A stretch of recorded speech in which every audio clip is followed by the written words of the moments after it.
Hello everyone, बायोफैक्ट्री के इस video lecture में आप सभी का स्वागत है। मैं नवीन सिंह बिष्ट आज आपको ले चलूँगा जेनेटिक्स के वीडियो लेक्चर्स में। और जेनेटिक्स में आज हम पढ़ेंगे कि मेंडल ने जो नियम दिए हैं, जो लॉ दिए हैं जेनेटिक्स के बेसिक प्रिंसिपल्स, उन प्रिंसिपल्स की, उन लॉ की हम बात करेंगे। फ्रेंड्स, हम जब जानते हैं कि मेंडल को जेनेटिक्स का फादर कहा जाता है, इन्हें फादर ऑफ जेनेटिक्स के नाम से जाना जाता है। और इन्हें फादर ऑफ जेनेटिक्स कहने के पीछे का कारण ये है कि इन्होंने जेनेटिक्स के कुछ बेसिक प्रिंसिपल्स दिए हैं। इन्होंने बताया है कि किस तरह से हेरिडिटी, किस तरह से character one generation to next generation transfer होते हैं। तो आइए बात करते हैं मेंडल के पहले लॉ ऑफ डोमिनेंस की। फ्रेंड्स, मेंडल ने पी प्लांट के ऊपर अपने एक्सपेरिमेंट्स को किया था, मटर के पौधे पर। पी प्लांट इनका एक्सपेरिमेंटल प्लांट था और इस पी प्लांट के ऊपर इन्होंने एक्सपेरिमेंट करने के बाद कुछ कंक्लूजन निकाले और उन कंक्लूजन को इन्होंने लॉ की फॉर्म में रखा है। तो इसमें पहला जो लॉ है that is the law of dominance. Law of dominance कहता है कि जब हम one pair of pure contrasting character के बीच में क्रॉस कराएंगे, when one pair of pure contrasting character are crossed, then the character which are appear in F1 generation, तो जो भी कैरेक्टर F1 जनरेशन में दिखाई देगा वही कैरेक्टर डोमिनेंट कैरेक्टर होगा, और दूसरा कैरेक्टर जो नहीं दिखाई देगा उसे हम रिसेसिव कैरेक्टर कहेंगे। और इस लॉ को मेंडल कहते हैं लॉ ऑफ डोमिनेंस। तो जैसे हम प्योर कॉन्ट्रास्टिंग कैरेक्टर का एक पेयर लेते हैं। प्योर कॉन्ट्रास्टिंग कैरेक्टर मींस ये एक प्योर कैरेक्टर है। प्योर कैरेक्टर मींस जिसमें दोनों ही जीन, किसी कैरेक्टर को डिसाइड करने वाले दोनों ही जीन एक जैसे हों, उसे हम प्योर कैरेक्टर कहेंगे। ठीक है। और इसमें और कॉन्ट्रास्ट मींस जैसे हमने लिया टॉल प्लांट। टॉल प्लांट में जो जीन है इस तरह के हैं, तो इसका कॉन्ट्रास्ट होगा ड्वार्फ प्लांट, छोटा प्लांट जिसकी हाइट छोटी है। और ड्वार्फ प्लांट का genotype is small T and small T.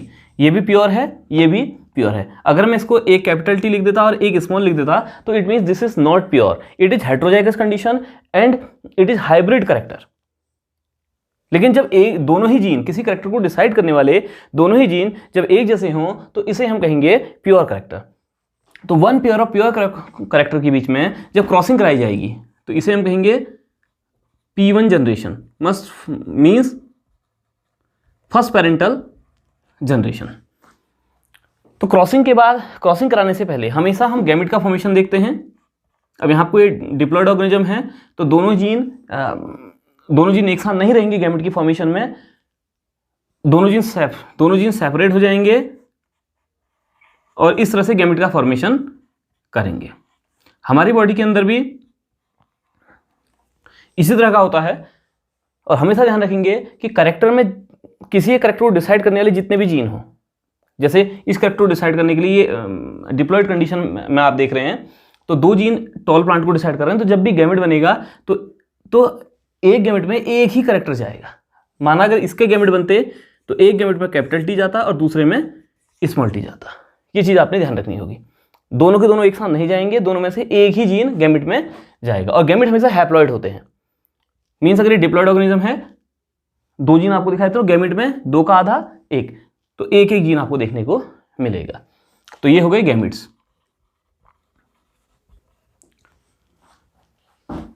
तो इसके जो मेंडेलियन क्रॉस के रिजल्ट को शो करने के लिए हम बॉक्स बनाते हैं।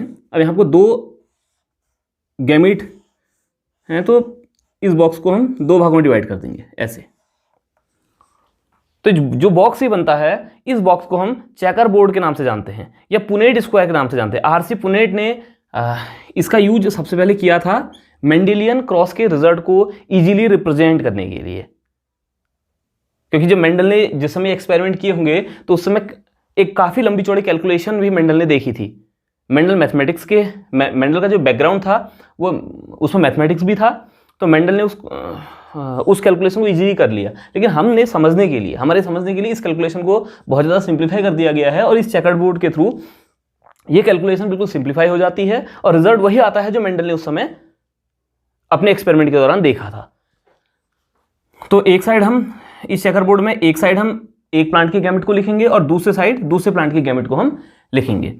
तो इधर कैपिटल टी एक गैमेट और दूसरा गैमेट ये, here small T and small T. अब इन दोनों के मिलने से, इनकी क्रॉसिंग के बाद जो रिजल्ट आएगा वो रिजल्ट इस बॉक्स के अंदर के जो खाने हैं उनमें आएगा। तो इधर आएगा ये वाला और ये वाला, और हमेशा ध्यान रखेंगे कि कैपिटल वाला पहले लिखा जाता है। इसका रीजन मैं आगे इस वीडियो में बताऊंगा। कैपिटल टी स्मॉल टी, इधर कैपिटल टी, इसके सामने स्मॉल टी। बॉक्स के सामने जो जीन आ रहे हैं वही लिखने हैं। इस बॉक्स के सामने देखेंगे तो ये वाला आएगा एक कैपिटल टी, और इधर से ये वाला आएगा। अभी तो फली लगी है ना, जब क्रॉस कराया तो क्रॉस कराने के बाद क्या बने होंगे, दाने बने होंगे ना, बीज बने होंगे। उन बीज को जब मेंडल ने बोया तो बोने के बाद देखा कि भाई जो बीज उसने बोए उन बीजों से जो नए प्लांट अब बने वो कैसे बने, वो टॉल बने या डॉ बने। तो मेंडल देखते हैं कि जितने भी ये प्लांट, जितने भी बीज बने हैं, इन सारे बीज को बोने पर जितने भी प्लांट, ये F1 जनरेशन है, फर्स्ट फीलियल जनरेशन कहते हैं इसको, फर्स्ट फीलियल जनरेशन। तो जितने भी प्लांट जो बनेंगे ये ऑल टॉल प्लांट। तो सारे के सारे प्लांट आपको टॉल देखने को मिलेंगे, सारे के सारे टॉल प्लांट देखने को मिलेंगे। लेकिन जब इनकी जेनेटिक स्टडी की गई तो देखा गया कि इसमें एक जीन अलग है, दूसरा जीन अलग है। मीन्स ये कंडीशन प्योर वाली कंडीशन नहीं है, अब ये कंडीशन है हाइब्रिड कंडीशन। ठीक है, all tall plant but hybrid. ठीक है, तो टॉल प्लांट का फॉर्मेशन यहाँ को हुआ है। और हमने क्रॉसिंग के दौरान जो दो प्लांट लिए थे उसमें एक टॉल प्लांट था, दूसरा डॉर्फ प्लांट था। अब डॉर्फ कैरेक्टर इस F1 जनरेशन में नहीं आ पाया, कोई भी प्लांट डॉर्फ अपीयर नहीं हुआ, कोई भी प्लांट डॉर्फ नहीं बना। तो it means tall plant is dominant character, tall is dominant character. तो टॉल यहां पर डोमिनेंट कैरेक्टर है और डॉर्फ रिसेसिव कैरेक्टर है।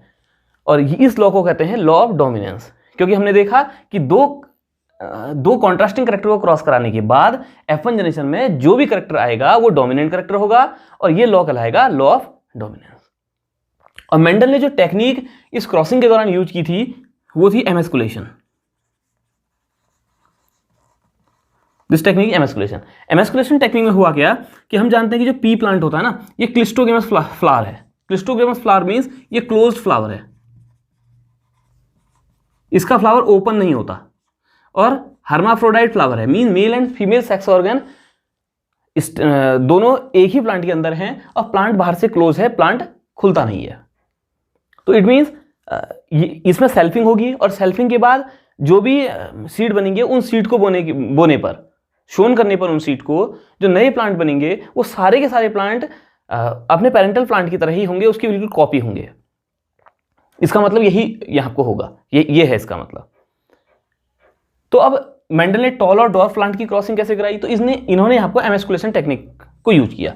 एमस्कुलेशन टेक्निक में होता क्या है कि ये एक प्लांट है और इस प्लांट का ये फीमेल रिप्रोडक्टिव पोर्शन आप लोग देख रहे हैं, और इधर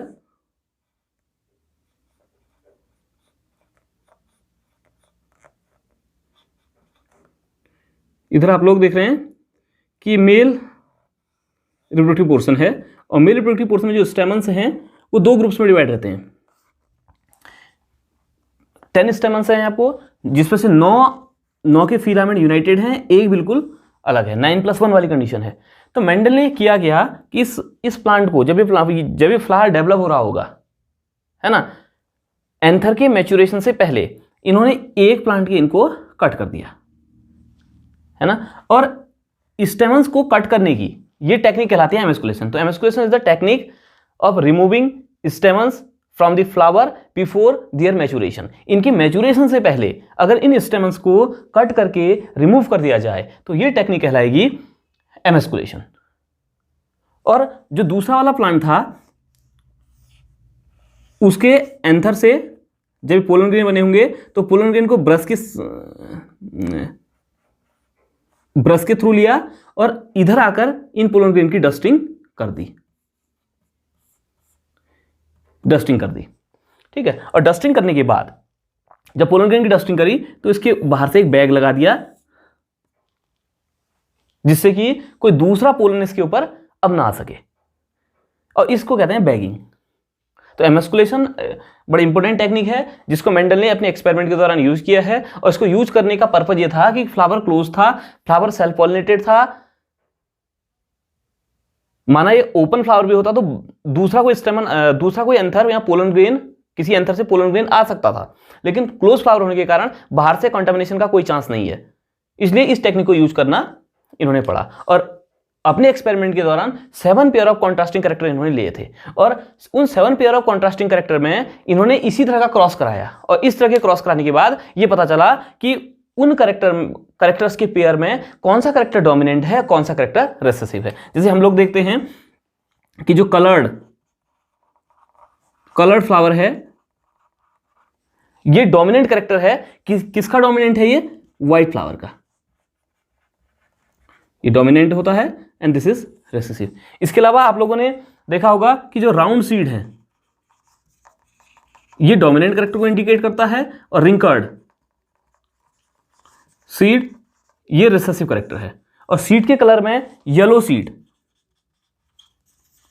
डोमिनेंट है और ग्रीन सीड ये रिसेसिव है ना। तो जितने भी 7 pair of contrasting character Mendel ने लिए उसको इसी टेक्निक के थ्रू उन्होंने डोमिनेंट रिसेसिव में कैटेगराइज किया और मटर के प्लांट में ये सारे चीजें आज भी फॉलो हो रही हैं और अदर ऑर्गेनिज्म में भी चीजें फॉलो होती हैं, लेकिन हालांकि कुछ एक्सेप्शंस भी हैं। उन एक्सेप्शन की बात हम आगे के वीडियो लेक्चर में करेंगे। तो आज की वीडियो लेक्चर में इतना ही। अगर आपको किसी भी तरह का कोई भी कंफ्यूजन है या आप इससे रिलेटेड कुछ भी चीज़ जानना चाहते हैं तो आप मुझे डायरेक्ट मैसेज कर सकते हैं। तो आज की वीडियो के लिए थैंक यू।